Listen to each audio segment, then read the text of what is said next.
Assalamualaikum warahmatullahi wabarakatuh teman-temanku semuanya, sahabat-sahabat petani dimanapun teman-temanku berada. Salam sejahtera selalu, selamat berjumpa lagi bersama saya Deka Yuda. Oke teman-teman, dalam kesempatan video kali ini saya akan berbagi sedikit tentang penggunaan garam dan sunlight ya teman-teman ya.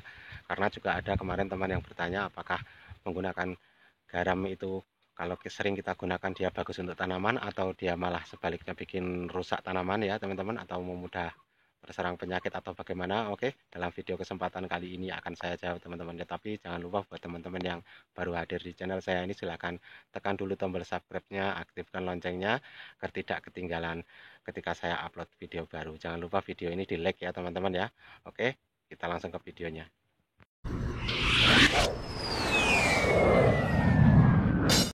Oke teman-temanku semuanya, sambil menjawab pertanyaan dari teman-teman ya, atau berbagi tentang penggunaan garam, ini kita sambil jalan-jalan sambil kita lihat tanaman cabai saya seperti apa. Oke, dalam video kesempatan kali ini saya akan jawab apakah garam itu efektif untuk tanaman apabila sering kita kocorkan ya, atau kita taburkan. Jadi untuk penggunaan garam ya, garam itu sebenarnya itu memang jangan terlalu sering.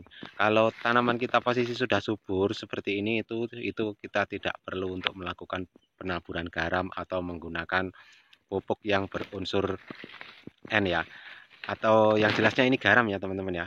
Jadi tidak usah terlalu sering menggunakan garam apabila tanaman kita sudah seperti ini, karena garam itu cocoknya untuk tanaman yang dia mempunyai atau terkena masalah, istilahnya dia itu kekurangan atau dia itu menguning ya teman-teman. Nah jadi seperti itu untuk penggunaan garam itu apabila tanaman cabai kita sudah terlihat kuning daunnya, terus produksi daunnya itu agak berkurang, itu baru kita kocor atau kita tabur penggunaan garam.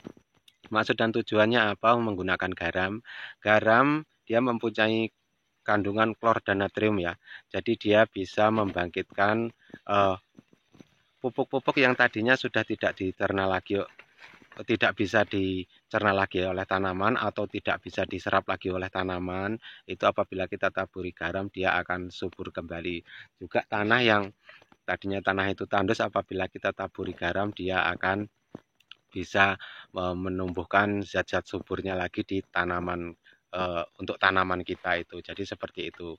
Apabila kita sering melakukan penggunaan garam, efek sampingnya adalah tanaman kita yang jelas malahan dia mudah terserang penyakit ya. Itu seperti bercak daun atau dia rontok daunnya atau bunganya, itu juga bisa ya. Dia tidak mampu bertahan, buahnya juga mudah gugur. Terus untuk dari tanahnya juga ya, tanah itu akan mudah ya namanya hanyut apabila dia terkena air hujan, apalagi dia di tempat yang agak nebing ya.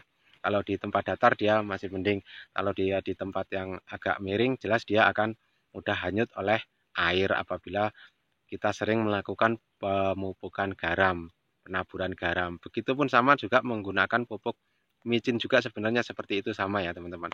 Nah kalau micin itu sebenarnya dia larinya untuk daun ya, bukan untuk penyubur tanah.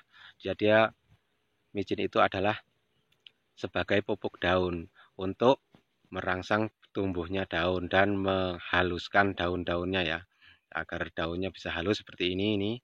Itu kita bisa tambahkan, kita semprot penggunaan micin.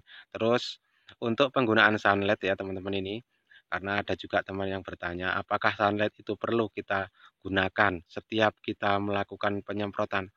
Sunlight itu seperti ini ya, sunlight itu untuk sebagai bahan perata saja teman-teman. Jadi kita kalau sunlight itu tidak perlu, tidak harus menggunakan sunlight.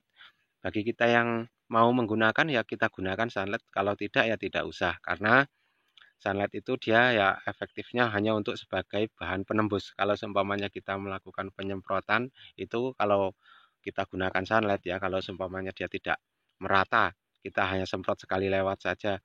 Tapi kalau kita menggunakan sunlight dia akan tembus, bisa menembus ke lapisan daun yang paling dalam. Jadi seperti itu untuk penggunaan sunlight itu, sama halnya menggunakan perekat yang bagus karena yang ada penembusnya.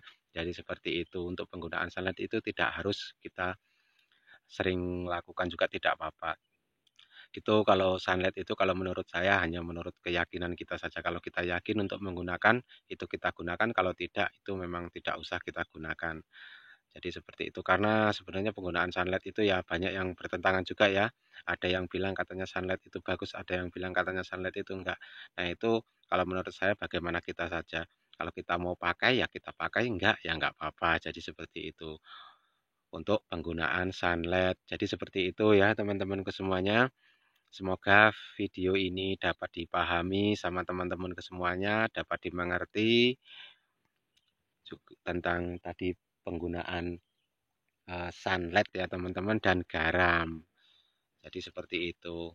Dan ini adalah tanaman cabai rawit hijau lokal ya. Ini anti ini dia tidak bagus betul, tidak normal betul. Dia hanya sederhana saja, tidak mewah ya. Karena saya juga petani pemula sih sebenarnya.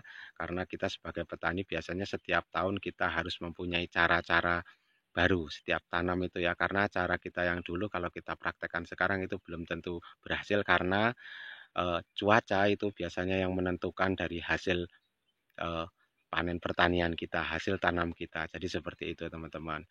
Oke, buat teman-temanku semuanya yang baru hadir di channel ini, silahkan tekan dulu tombol subscribe-nya, aktifkan loncengnya agar tidak ketinggalan ketika saya upload video baru. Sekian dan terima kasih dari saya.